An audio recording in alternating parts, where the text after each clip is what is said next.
our keynote speaker, Dr. Leo Taylor.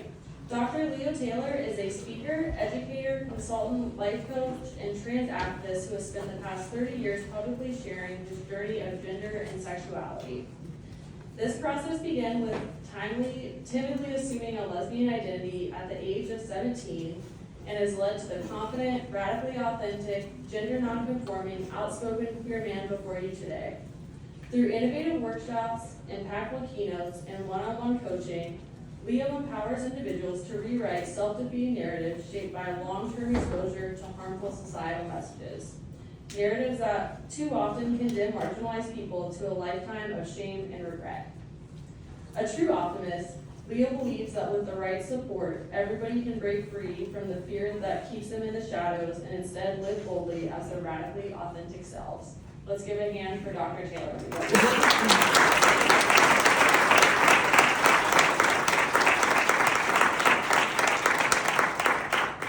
Thank you, Natalie, and what a lovely way to set the stage with the chaplain.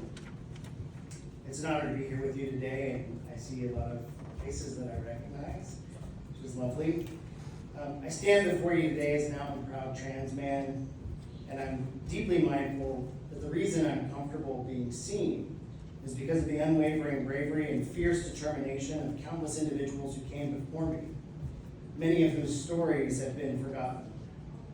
For me, Trans Day of Visibility is not just about remembering the importance of being seen, it's also about honoring the beloved ancestors who made it possible for us to be here. I've been identifying as some flavor of queer for more than 30 years, and gender nonconforming for most of that time, yet I wasn't introduced to Harry Hay.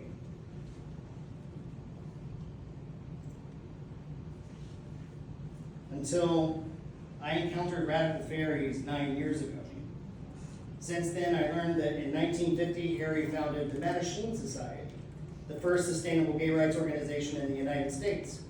This was 19 years before Stonewall. In 1979, Harry co-founded the Radical Fairies, a queer, spiritual, and countercultural movement that celebrates nonconformity, gender fluidity, and the sacredness of queer identity, rejecting assimilation and instead creating space for authentic self-expression, connection to nature, and the honoring of queer ancestors and culture. When I met the fairies in 2016, I knew I had found my people, and I've identified as one ever since. Harry believed that queer people weren't just a variation of the heterosexual norm, that we are something entirely unique. He spoke of gays and lesbians as a third gender, with a distinct cultural and spiritual identity with its own wisdom, roles, and purpose. To him, queerness wasn't something to hide or assimilate away. It was something to be honored, even revered. And visibility in that context becomes a sacred act of claiming who we truly are. Harry was an unabashed gender revolutionary and created spaces in which men could reject heteronormative views of masculinity and instead approach gender with joy, fluidity, and playfulness. But his anti-assimilationist views weren't just controversial among heterosexuals. They were also not widely accepted among mainstream gays and lesbians at the time and for the next several decades. Many in the movement were pushing for assimilation, to achieve acceptance by appearing as normal as possible, while Harry insisted on celebrating the sacredness of queer difference. He knew that assimilation equals invisibility. Although he never identified as transgender, Harry was gender fluid and frequently seen publicly wearing feminine clothing and accessories as a political and spiritual act and a part of queering gender to disrupt heteronormativity. By refusing to straight-wash queer culture, by insisting that queerness be accepted as different, he laid the foundation for trans people like me to exist. I have the privilege to live a radically authentic life because of Harry Hay. So how did he become such a visionary? In 1926, at the age of 14, Hay saw a book locked in a glass cabinet at the library. He did not dare ask to see it. The book, published in 1908, was titled The Intermediate Sex, a study of some transitional types of men and women, written by Edward Carpenter. Even though the young Harry would not touch the book that day, it set him off to become perhaps the single most influential person in the gay rights movement. More than 50 years after encountering Carpenter's book, Harry wrote this about that transformative moment. And then came that wonderful day, that shattering day, full of glitter and glisten and fireworks in my head and tumult of thunder and trumpets in my blood, when I discovered a word, a name, even though it was not yet in ordinary dictionaries, for me, for us. I wasn't the only one after all. I wasn't a wicked genie or possessed by evil or maybe crazy. There had been others, maybe even now others, maybe even one whom someday I could meet, another just like me who would understand everything. That moment of recognition, of seeing even the suggestion of yourself reflected somewhere, can transform your life from the pain of what is to the joy of what can be. When we see someone like us reflected in the world, it unlocks the gate to our own becoming. For Harry, the glimpse of a title on an imprisoned book was enough to ignite the spark that would eventually change the world. For others, it may be a photo, a film, a poem, or a person who dares to be visibly different. Someone like Marsha P. Johnson, a Black queer liberation activist, trans person, and Stonewall rioter. She embodied the spirit of Harry Hay beautifully by always insisting on being seen as her authentic queer self, despite the very real daily risks of police violence. Or Sylvia Rivera, a Latina American trans activist who also lived openly and authentically and encouraged others to be visible and let go of shame. The need to see ourselves in the world around us is a truth shared across movements and generations. Marian Wright Edelman, a Black civil and children's rights activist, captured it perfectly when she said, "You can't be what you can't see." Those 7 words capture why visibility is not a luxury. For many, it's a lifeline. Representation is never just symbolic. For many, it's survival. The moment I finally saw the promise of what my life could become came in 1995, when 2 much older trans women came to my psychology of sexuality class at Ball State University. Their presentation is a blur. I have no memory of it because the whole time all I could think was, if they exist, there must be others who did the opposite transition. I sat in that large lecture hall with at least 100 students around me, trying desperately to find the words and muster the courage to speak to them after class. I feared that my peers might think that I was like them. I was, after all, visibly gender nonconforming, so it would be a reasonable assumption. I was anxious about what language to use. I'm sure they shared all the appropriate labels in their talk, but I was too much in my head to hear them. All I could think was, they exist. I formulated a plan, and when they finished their presentation, I waited and observed. No one approached them. They sat up there watching the room empty, having just done the most courageous thing I had ever seen a person do. Bear in mind, this was a time when being out as gay or lesbian or even bisexual in Muncie was extremely risky. Earlier that year, the president of the Lesbian Gay Student Association was assaulted on the street on campus for being gay. I waited for the room to clear and nervously approached them. I remember the rush of adrenaline. Our conversation was brief. I thanked them for coming and clumsily asked, "Do you know anyone in Muncie who went in the opposite direction? You know, born female?" That's all I said, and that's all they needed to hear. They asked for my number and told me they would pass it on to someone.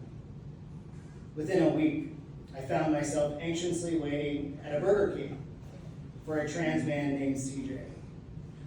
I had no idea what to expect because I had never seen a transsexual man.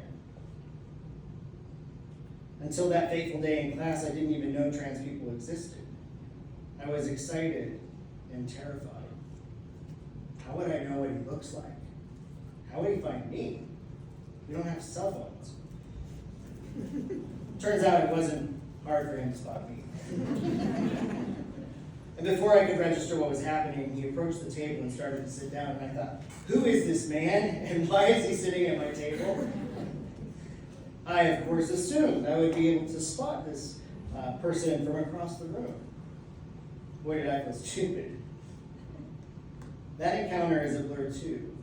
All I remember is him mostly talking about medical procedures, hormones, top surgery, bottom surgery, and that he was living a stealth life, not revealing his past unless necessary. I had never heard most of those terms, and to be honest, the conversation freaked me out a little. I walked away, though, deeply grateful because I got to see with my own eyes that which I thought was impossible my whole life. And it wasn't after all. You can't be what you can't see. I finally saw. And although I wasn't ready yet for change, for the first time I had hope. 1998, the year I graduated from Ball State with my bachelor's degree in psychology, brought about the necessary shift to facilitate that change. That same year, at the age of 23, I fled my hometown of Muncie, Indiana, and moved to Boston. And not long after, I, like Harry, encountered a book that would delineate my life as before and after. The book, Lauren Cameron's 1996 photographic and biographical masterpiece, Body Alchemy: Transsexual Portraits. I had never seen anything like it, and not for a lack of trying. After that day in my psychology class, I went to the library and searched for anything I could find on the topic. Sadly, the internet was in its infancy, so all I could access was a 1969 medical book tucked away in the Bracken Library stacks. I couldn't relate to that book, but this book, this was different. Lauren's book contained beautiful images of men who, like me, were born with female anatomy. Men who were living ordinary lives under extraordinary circumstances. Many of them defying stereotypes and expectations. The same ones I would eventually wrestle with myself. I'm not sure why my encounter with CJ didn't have the same impact, but this book shook me. It was relatable. There were stories with the photos. I could see myself in many of the men. I didn't have the courage to buy the book, not for several years. So for the next 6 months, I made trips to visit the book at the bookstore, like a relative in the hospital. Standing in the aisle, I discreetly thumbed through the pages, studying each photo as though preparing for an exam, while being acutely aware of my surroundings so that no one saw what I was looking at. Many of those photos are permanently seared in my mind's eye. I'd like to share with you a few of my heroes from that book. Men who knew that being seen despite the risk would be a lifeline to people like me. Many of them were listed as only by their first name, which punctuated for me the danger of being visibly trans in the mid-90s. This is Dr. Stephen Whittle, a British legal scholar and activist. Since 2007, he has been professor of equalities law in the School of Law at Manchester Metropolitan University. Sergeant Steph Thorne transitioned on the job in 1993 and soon thereafter started conducting transgender sensitivity trainings with fellow officers in San Francisco. In 2008, at the age of 54, Steph was promoted to the rank of lieutenant, becoming the highest ranking transgender law enforcement officer in the country. Jeffrey Shevlowitz became the only man in his family in at least 2 generations to have a bar mitzvah. Tony, a U.S. Army veteran, electrician, parent of 2 children, and devout member of the Church of Christ. Chris, a skilled blue-collar laborer who at the time of publication was a struggling single parent working 2 shifts a day in 2 different factories.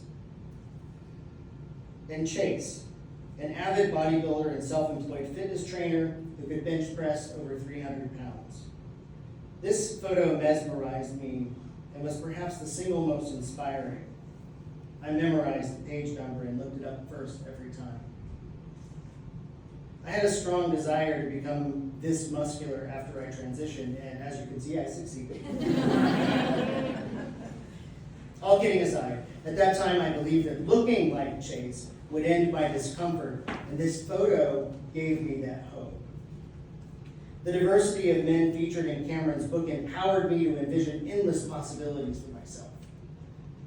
Through those images, I realized there are trans men who are comfortable with their faith, something that was inconceivable to me.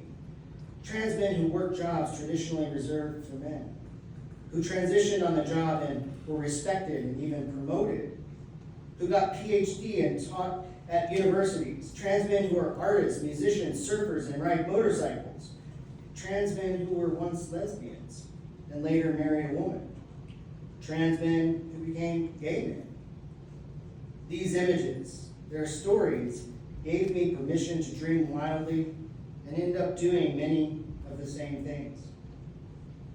I transitioned on the job and got a promotion. I got a PhD from Cornell and taught at Ithaca College. I'm an artist and musician. I ride a big motorcycle, sometimes in rainbow socks and a tutu. I was once a lesbian and later eloped with a straight woman at a fabulously gay bed and breakfast. I was once a lesbian who became a gay man. You can't be what you can't see. Perhaps the most impactful part of Cameron's book for me was the section that featured before and after photos. They seemed revolutionary in the way they didn't tuck the past away. They featured it. And that was radical. Because like gender, shame is a social construct.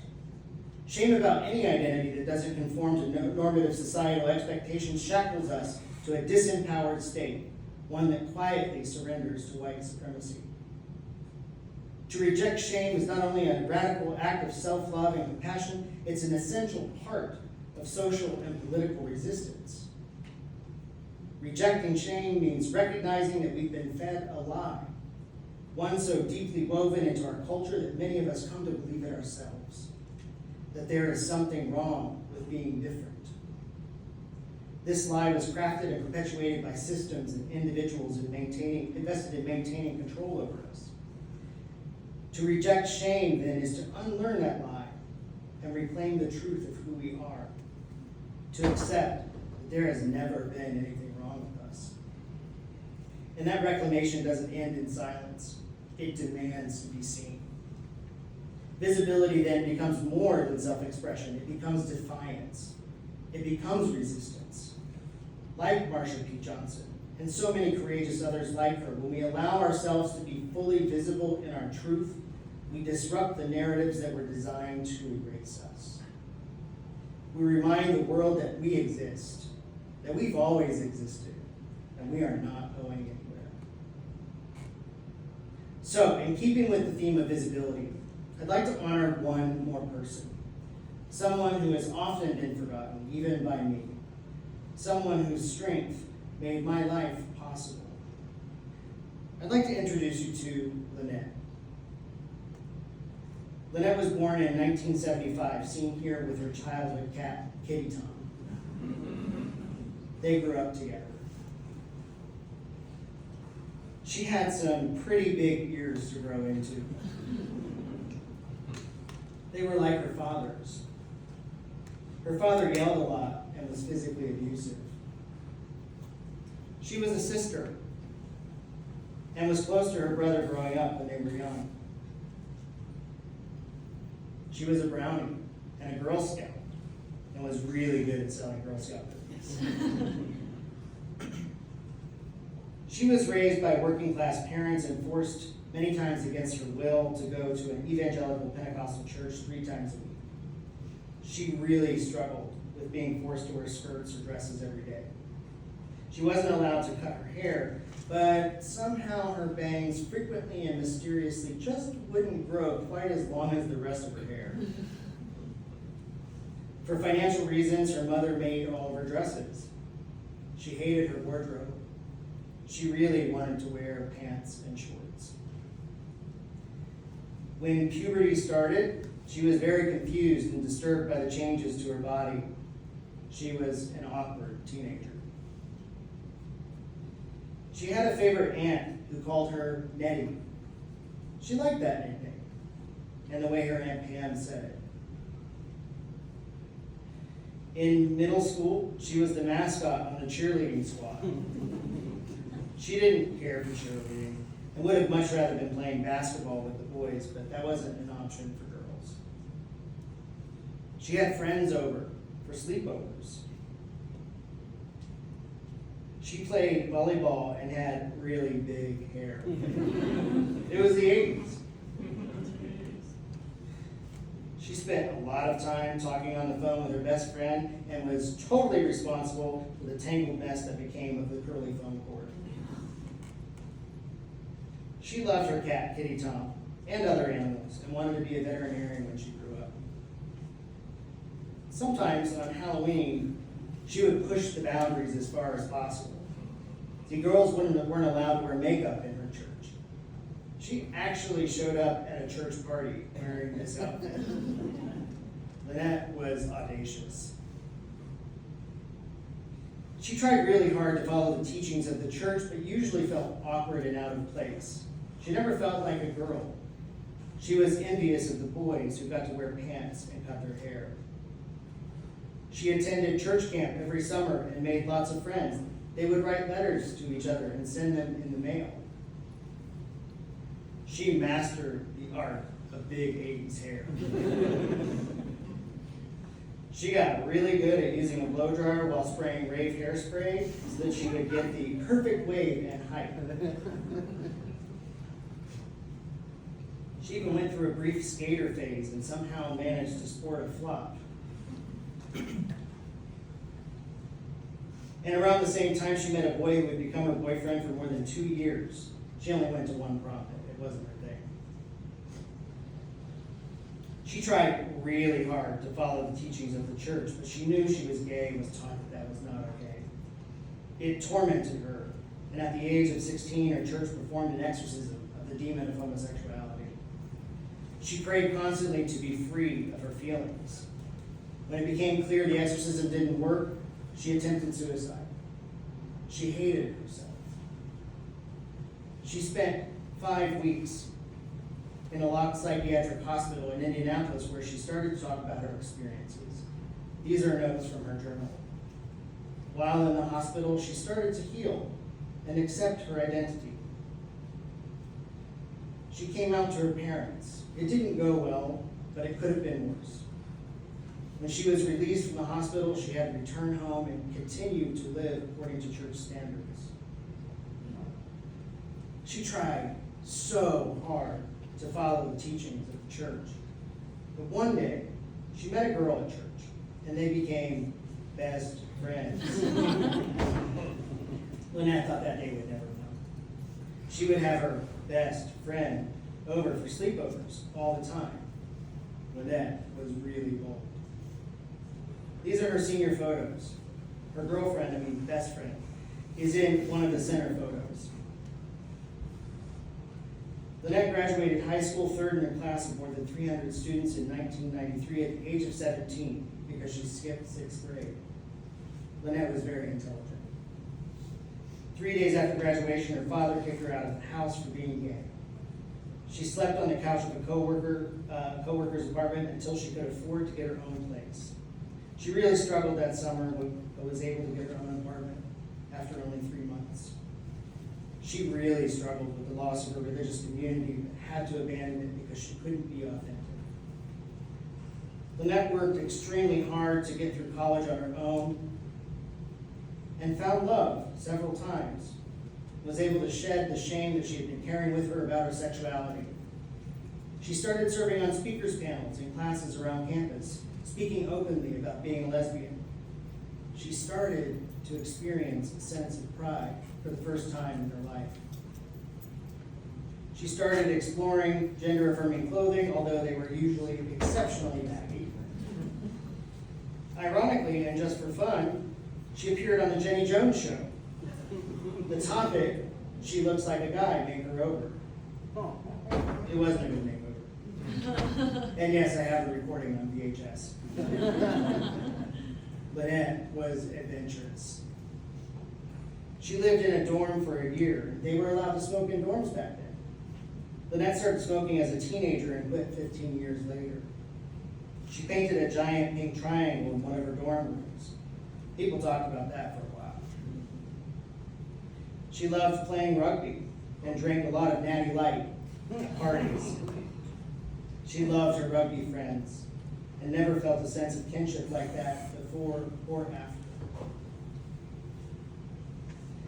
She may have gotten drunk once from tequila in Tijuana and embarrassed her girlfriend with her silly dancing. And she was very confused about how to handle the swimwear situation and hated women's underwear. On very rare occasions, she would give in and let her friends try to make her look more feminine by applying makeup. She never liked the way it looked. She pulled a lot of all-nighters due to undiagnosed ADHD. She would eventually get diagnosed at the age of 48. In 1998, Lynette became the first person in her family to graduate from college. She was incredibly proud of this accomplishment. That same year, she moved to Boston to take a promotion with her company. She didn't know a single person in Boston. Lynette was courageous, resilient, and bold, and deserves to be honored and celebrated, not buried and never spoken of again. I have tremendous respect for all she endured to make Leo possible. Lynette was a badass. So on this Trans Day of Visibility, I honor her. Because visibility doesn't begin with who we are now. It begins with every version of ourselves who survived to get us here. It is for this reason that I believe trans people should not feel pressured to cis-wash our pasts. Instead, we deserve the space to celebrate the fullness of our lives, past and present. Because there is, and never was, anything to be ashamed of.